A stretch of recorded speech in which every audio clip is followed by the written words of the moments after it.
Hello student, बहुत से बच्चों को सेमेस्टर 7 में एडमिशन को लेकर के बड़ा कन्फ्यूज़न है कि किन बच्चों का एडमिशन होगा, तैयारी करें कि नहीं करें।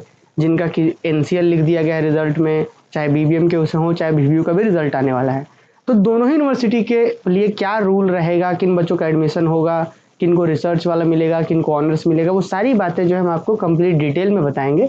थोड़ा सा पेशेंसफुली कंप्लीट इसको देखिएगा। सबसे पहले तो स्टूडेंट हम आपको ये बताएं कि जो सेमेस्टर 7 और सेमेस्टर 8 जो होने जा रहा है वो दो तरीके से होगा। एक सीधा सीधा ऑनर्स पेपर कह सकते हैं, बोल सकते हैं, और एक बोल सकते हैं रिसर्च विद ऑनर्स, RH हम शॉर्टली लिख दिए हैं। ये हम बात कर रहे हैं कि सेमेस्टर 7 और 8 दो तरीके से होगा। एक जो सीधा सीधा मेजर पेपर पढ़ते जा रहे हैं वो चलते जाइए, सेमेस्टर 7 सेमेस्टर 8 उस तरीके से, जिसको हम ऑनर्स बोल रहे हैं, और एक रिसर्च विद ऑनर्स बोल रहे हैं। ठीक, अब यहाँ पे क्राइटेरिया ये डाल दिया गया है कि जो बच्चे 7.5 CGPA लाएंगे, कहाँ, तो सेमेस्टर 1 से लेकर सेमेस्टर 6 में सभी का ओवरऑल CGPA निकाला जाता है सेमेस्टर 6 में। तो अगर सेमेस्टर 6 के रिजल्ट में मार्कशीट में आपका 7.5 CGPA लिखा हुआ है, CGPA मतलब पूरा कोर्स का ही निकाला जाता है, SGPA मतलब सेमेस्टर वाला होता है। इसके लिए डिटेल वीडियो चैनल पर अपलोड है, देख लीजिएगा CGPA SGPA कैसे निकालते हैं। तो फिलहाल हम बताएं आपको कि जिस बच्चे का 7.5 CGPA, ध्यान दीजिएगा CGPA SGPA नहीं, अगर ये चीज है तो उस बच्चे के पास दो ऑप्शन है। 7.5 CGPA है तो उनके पास दो ऑप्शन है, या तो वो बेसिक ऑनर्स वाला लेके चल सकते हैं और या तो रिसर्च विद ऑनर्स ले सकते हैं। ठीक, ये बात। अब ये नहीं कि भाई 7.5 वाले का ही एडमिशन होगा, 7.5 से अगर कम भी है, 6 CGPA है, 6 से भी कम है, जो भी है वो आपको ऑनर्स वाले बच्चे सैम 7 और सेमेस्टर 8 कंटिन्यू कर सकते हैं, और जिनका 7.5 है वो रिसर्च वाला काम कर सकते हैं। और एक बात का ध्यान दें, इसमें भी सेमेस्टर 7 और सेमेस्टर 8 दो रहेगा, लेकिन एक बहुत विशेष बात कि चाहे आप रिसर्च विथ ऑनर्स से करें चाहे आप सिर्फ ऑनर्स से करें, सेमेस्टर 7 जो है इसमें और सेमेस्टर 7 इसमें एकदम सेम है। चाहे आप ऑनर्स से कर रहे हैं चाहे रिसर्च विथ ऑनर्स से कर रहे हैं, सेमेस्टर 7 दोनों में सेम है। और सेमेस्टर 8 में अगर ऑनर्स से करिएगा तो सिर्फ मेजर पेपर पढ़ना है, और अगर आप रिसर्च विथ ऑनर्स से करिएगा तो हो सकता है कुछ आपको मिनी रिसर्च वगैरह, कुछ प्रैक्टिकल वगैरह, कुछ अलग चीज़ें हो। यहाँ पे भी सिर्फ डिफरेंस इसी में आएगा, रिसर्च से करिए चाहे बेसिक से करिए, ये डिफरेंस आएगा। तो उम्मीद है कि आप ये बात समझे होंगे सेमेस्टर 7 और ऑनर्स और रिसर्च विथ ऑनर्स के बारे में। अब आपको बताएं कि किस बच्चे का होगा एडमिशन सेमेस्टर 7 में। बहुत से अभी तो हम आपको आइडिया दे दिए कि भाई 7.5 जो है उनको ये मिलेगा, या फिर वो चाहे तो ये भी ले सकते हैं, और जिनका कम है वो उनका भी एडमिशन होगा। ये नहीं कि उनका एडमिशन नहीं होगा, उनका भी होगा, और उनको सिर्फ और सिर्फ यही ऑप्शन में रहेगा मेजर पेपर ऑनर्स के साथ। ये भी अच्छा है।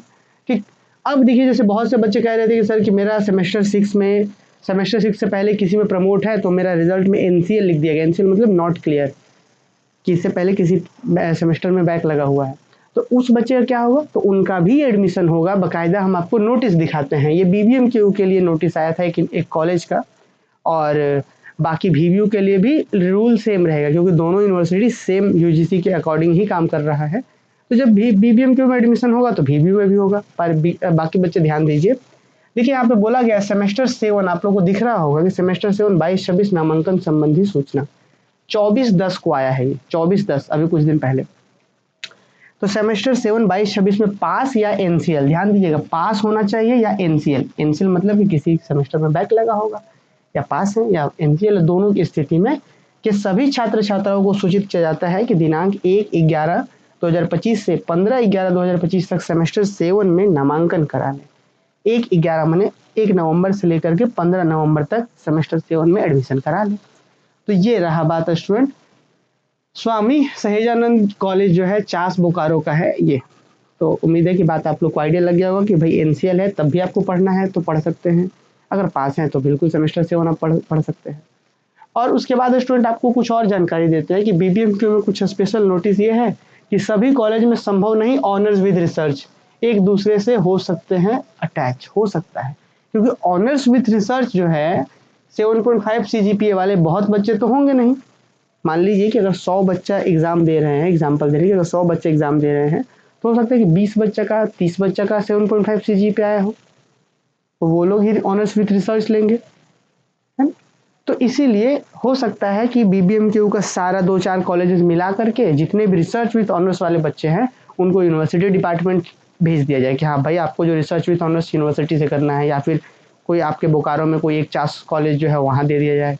तो इस तरीके से हो सकता है, क्योंकि इससे पहले भी एमएससी में सारे कॉलेजेस में एमएससी नहीं होता था, याद करिए आप लोग, मास्टर्स सब कॉलेज में नहीं होता था मैथ से, है ना। तो हो सकता है उस तरीके से कुछ किया जाए, पर अभी कोई कुछ नहीं कहा जा सकता। तो अब एडमिशन का नोटिस आ ही गया है, तो आप लोग एडमिशन जब कराएंगे तो ज़्यादा स्पष्टता आ पाएगा।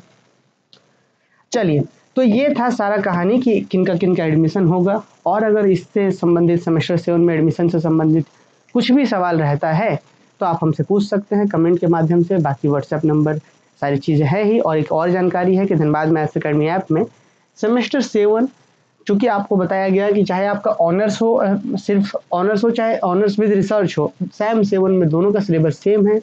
तो VBU BBM के का क्लासेस जो है शुरू हो चुका है धनबाद मैथ्स अकेडमी की ऐप में।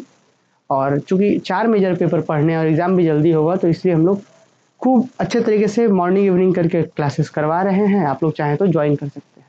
चलिए।